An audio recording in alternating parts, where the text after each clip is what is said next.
Alright guys, we're here. Welcome back to the video. We're at Encore right now. Labor Day. Just so you know how delayed and backtracked I am in terms of these videos. Today's Labor Day, a little Monday holiday here, and just got to Encore here. It's, what time is it? 2:30 right now. We're on the list for the 1-3. Mainly just gonna stick to 1-3 right now until I get to, until I hit that bankroll challenge. I think playing 2-5, a little more high variance, and I just don't really feel like going for that right now, or at least moving forward. It just seems like 1-3 is a much easier, steady pace to just slowly build up to, because I think I'm like 3,000 away from hitting 10K, then I'll play a little 5-10 session. That would be very interesting for the vlog.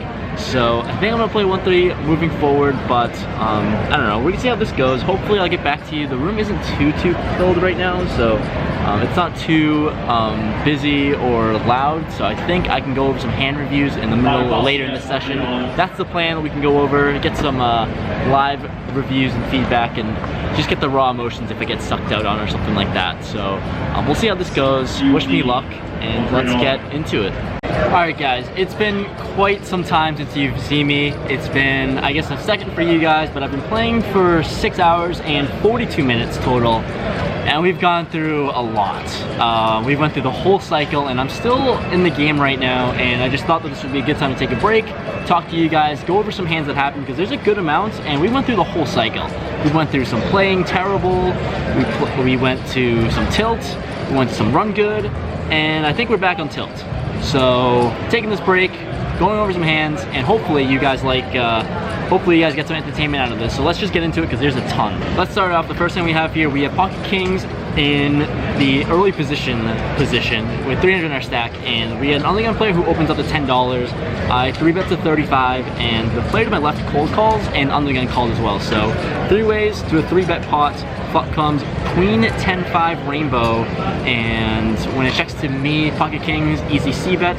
I bet $85. The player to my left quickly folds, and undergun player jams for not too much more, only about 115-ish.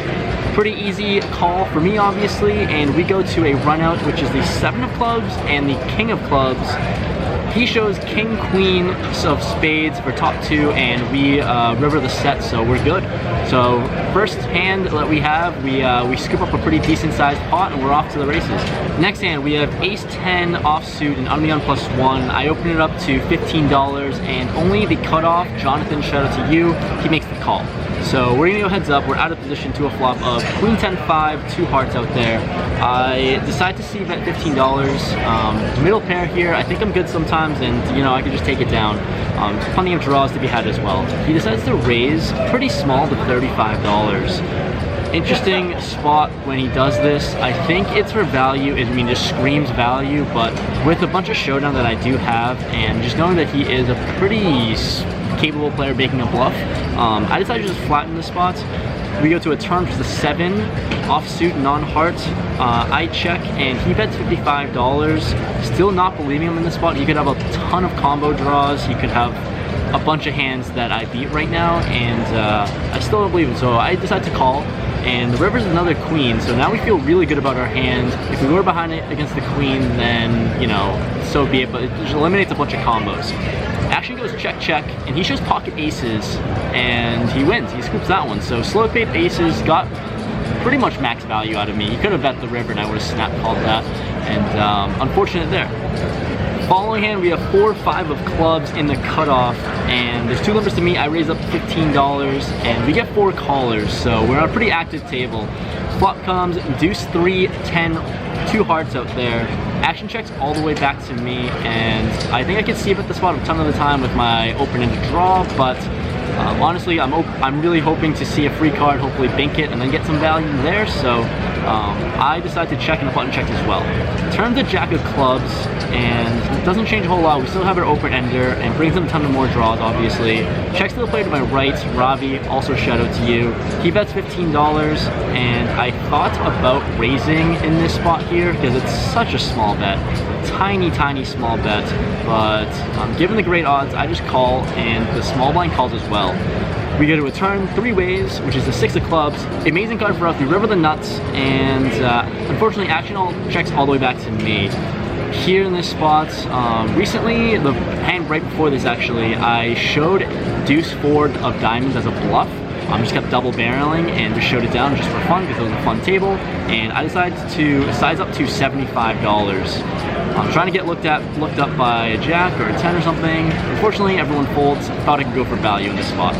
Following hand after this, I have 4 or 5 of hearts on the button now, and I opened it up to $15. We're playing 6-handed, and we are just gonna go with it. We go the blinds to call, so 3 ways to a flop in position of ace 10 3 2 spades out there. Considering the fact that we're playing 6-handed, I think I can be aggro a lot more than I am. It's not like I need to be more aggro, but checks to me, I bet $30 trying to just get folds out of the way, and unfortunately the big blind makes the call.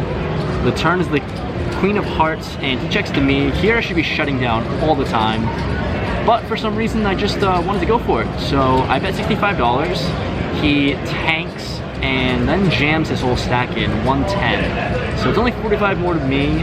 I didn't think too long before calling because I lost my mind. I called with 5 high. Thought he could be on a draw, thought maybe he has the overcards, maybe I can think of 4 or 5. Don't know why. He shows ace jack.